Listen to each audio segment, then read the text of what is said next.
और वहीं लखनऊ से खबर सामने आ रही है। जेपीएनआईसी विवाद मामला, उत्तर प्रदेश का सबसे बड़ा प्रोजेक्ट जेपीएनआईसी अखिलेश यादव का है। ड्रीम प्रोजेक्ट जेपीएनआईसी और 813 करोड़ रुपए खर्च कर बनाई गई है बिल्डिंग। सियासत में जेपीएनआईसी पर सबसे अधिक घमासान मचा हुआ है। अखिलेश यादव की सरकार में बनना शुरू हुआ था, तो लखनऊ से यह जानकारी। सबसे बड़ा प्रोजेक्ट है जेपीएनआईसी उत्तर प्रदेश का और अखिलेश यादव का ड्रीम प्रोजेक्ट माना जाता है, जो कि इस वक्त सुर्खियों में है, विवादों में है और अखिलेश यादव की सरकार में बनना शुरू हुआ था। 813 करोड़ रुपए खर्च। वहीं अब सियासत में सबसे ज्यादा इस बिल्डिंग को लेकर जो है देखें तो चर्चाओं का बाजार गर्म है। उत्तर प्रदेश की राजधानी लखनऊ में मौजूद जयप्रकाश नारायण अंतर्राष्ट्रीय केंद्र के गेट पर टीन शेड लगाए जाने से समाजवादी पार्टी का गुस्सा जो है पूरी तरह से फूट पड़ा है। और जयप्रकाश नारायण की जयंती पर भी अखिलेश यादव वहां जाकर श्रद्धांजलि देने वाले थे। हालांकि शुक्रवार सुबह से ही सपा अध्यक्ष के आवास पर भारी संख्या में पुलिस बल तैनात कर दिया गया, जिससे सपा नेताओं का गुस्सा पूरी तरह फूट पड़ा।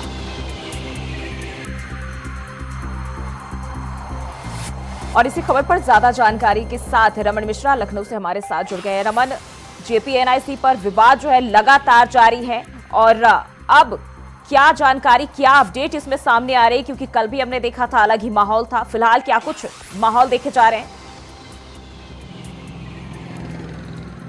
देखिए श्रुति, मैं जहां खड़ा हूं उसके पीछे जेपीएनआईसी बिल्डिंग दिख रही है।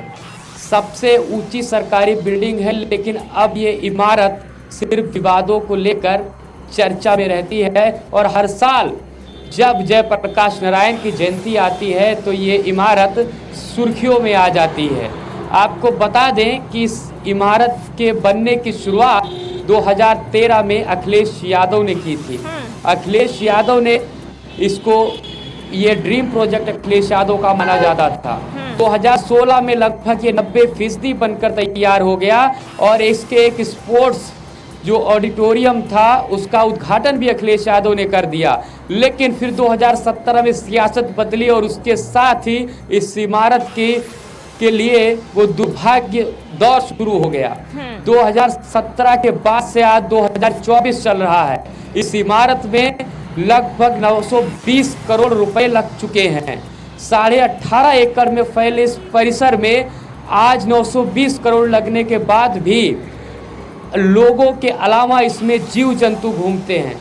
जिस तरीके से एलडीए ने अखिलेश यादव को रोकने के लिए ये बहाना दिया कि इसमें निर्माणाधीन इमारत है और जीव जंतु हो सकते हैं, उस हिसाब से ये कहना गलत नहीं होगा कि 920 करोड़ लगाने के बाद में अगर इस इमारत के लिए कुछ बचा है तो सिर्फ जेपी की सन्नाटे में खड़ी मूर्ति और उनके अगल बगल हम चाहेंगे कि आप अपने आसपास आप जहां खड़े हैं वहां आसपास के जो अभी हालात है वो भी दिखाएं हमारे दर्शकों को, क्योंकि कल भी बड़ी तादाद में यहाँ जो कार्यकर्ता है, पुलिस और कार्यकर्ता मौजूद थे और दोनों के बीच कहे तो यूं जो है हाथापाई ना हुआ। लेकिन हालांकि हालात जो है कंट्रोल में जरूर रहे। लेकिन अभी इस वक्त के क्या हालात है, आसपास क्या माहौल है, वो दिखाई।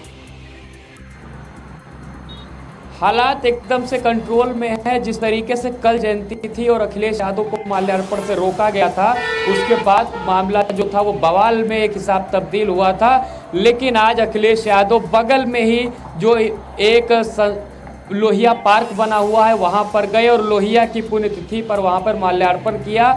ऐसे में हालात जो हैं वो पूरे नॉर्मल हो चुके हैं। लेकिन कल के विवाद के साथ पीछे के नजारे दिखाने की कोशिश करेंगे, क्योंकि जो कल माहौल था, आज के माहौल में क्या बदलाव देखा गया है। एक बार कैमरा पीछे करिए और बिल्कुल मैं चाहता हूँ राहुल दिखा दे यहाँ पर, क्योंकि अगल बगल सब कुछ नॉर्मल है। कल ये रास्ता बंद था, यहाँ पर आम लोगों की एंट्री बैन हो गई थी।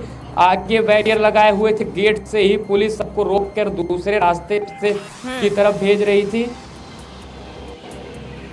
बिल्कुल, अगर हम देखें कल भी जिस तरीके से बड़ी तादाद में लोग शामिल थे, लेकिन आज हालात कंट्रोल में है। लेकिन अगर हम सपा की बात करें अभी अंदरूनी, क्योंकि वो लगातार सरकार पर भी हमले साध रहे हैं। अखिलेश यादव आज भी कह रहे हैं कि इसके सामने बीजेपी की तमाम विकास जो है फेल है। अभी क्या कुछ राजनीतिक माहौल? बिल्कुल 2017 से ही जेपीएनआईसी सियासत, ये इमारत जो है जेपीएनआईसी की, ये सियासत में ही चर्चा का विषय रह गई। कभी भाजपा अखिलेश यादव पर इल्जाम लगाती, कभी अखिलेश योगी आदित्यनाथ पर इल्जाम लगाते हैं, जो कि मुख्यमंत्री हैं। मुख्यमंत्री योगी आदित्यनाथ और भाजपा इसमें जो इसकी जो लागत थी उसके 3 बार बढ़ने को लेकर अखिलेश यादव को घेरते हैं। वही कल अखिलेश यादव ने इसमें 70 करोड़ रुपए घोटाले की बात कहकर योगी सरकार को घेर दिया है। अखिलेश यादव का साफ कहना है कि जेपीएनआईसी में जाने से इसलिए रोका जा रहा है क्योंकि अंदर कहीं ना कहीं घोटाला छुपा हुआ है। अगर हम जाएंगे तो हम मीडिया कर्मी भी जाएंगे और घोटाले की तस्वीरें सबके सामने आएंगी। लेकिन आपको बता दें कि सियासी नफा नुकसान में जो नुकसान है वो जनता का है, क्योंकि ये इमारत जो 920 करोड़ रुपए से खड़ी हुई है, ये ना तो अखिलेश यादव के प्राइवेट अकाउंट के पैसे से बनी है और ना ही मुख्यमंत्री योगी आदित्यनाथ के प्राइवेट अकाउंट से बनी है। इसमें जनता के टैक्स की कमाई लगी हुई है, जनता का पैसा लगा हुआ है। ऐसे में 7 साल हो गए हैं, ये इमारत अधूरी खंडहर बन के खड़ी हुई है, यानी कि जनता का पैसा अब खंडहर की तरह खड़ा हुआ है, उसका कोई इस्तेमाल नहीं है। बिल्कुल रमन, लेकिन समस्या क्या है इस बिल्डिंग पर? सियासत अगर हम बात करें क्यों देखी जा रही, क्योंकि पिछली बार भी जयंती के दौरान कुछ यही नजारा दिखा था और इस बार भी वो लगातार जारी है। समस्या दोनों तरफ से सियासत बताई जा रही है।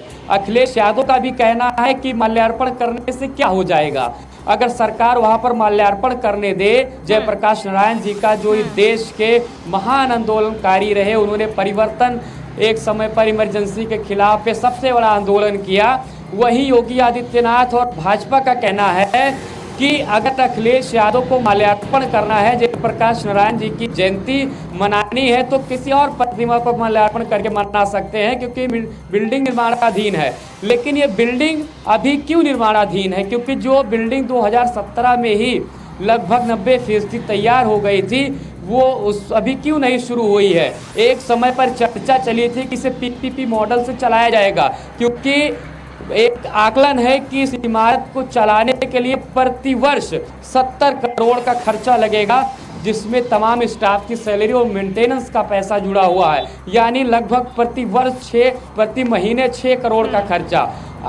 पीपीपी मॉडल पे चर्चा भी हुई थी। तमाम प्राइवेट होटल वाली कंपनियां, बड़ी बड़ी कंपनियों ने तमाम ऑफर भी दिए थे। 100 करोड़ तक की कंपनियां काम करने को तैयार थी, लेकिन अभी तक एलडीए ने और सरकार ने ये तय नहीं किया इस इमारत को किस रूप में चलाया जाएगा। आपको बता दें 7 साल से खड़ी ये इमारत अब खंडहर में तब्दील हो। मैं क्या चाहता हूँ राहुल, जूम करके दिखाएं कि ऊपर से जो इंटीरियर हुआ था वो भी उखड़ा हुआ दिखाई दे रहा है। अंदर की एसी, अंदर की लिफ्ट, अंदर की एस्केलेटर किस कदर से चल रहे होंगे, इसका भी अंदाजा इसी बात से लगाया जा सकता है कि 7 साल तक जो चीज़ें चली ना हो उसकी स्थिति क्या होगी।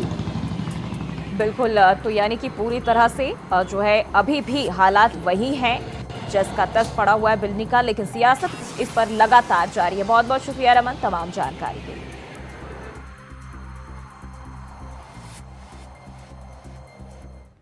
हालांकि जयप्रकाश जी ने संपूर्ण क्रांति का आह्वान किया था, महंगाई या भ्रष्टाचार उस समय की राजनीतिक परिस्थितियों को लेकर के सरकार को इस तरह का व्यवहार नहीं करना चाहिए था जिस तरह का सरकार ने व्यवहार किया था। और ये बात कहना कि जीव जंतु हैं इसलिए आप नहीं जा सकते हो, तो जीव जंतु तो सड़कों पर भी हैं, हर जगह हैं, तो क्या हर जगह आना जाना आप रोक देंगे? क्या जीव जंतु से आप पूरा यातायात रोक दोगे? सड़कों पे चलने को रोक दोगे क्या आप? इसी बहाने को लेकर के जीव जंतु हैं। ये केवल समाजवादियों का जो काम था, समाजवादियों का आज भी काम दिखाई दे रहा है।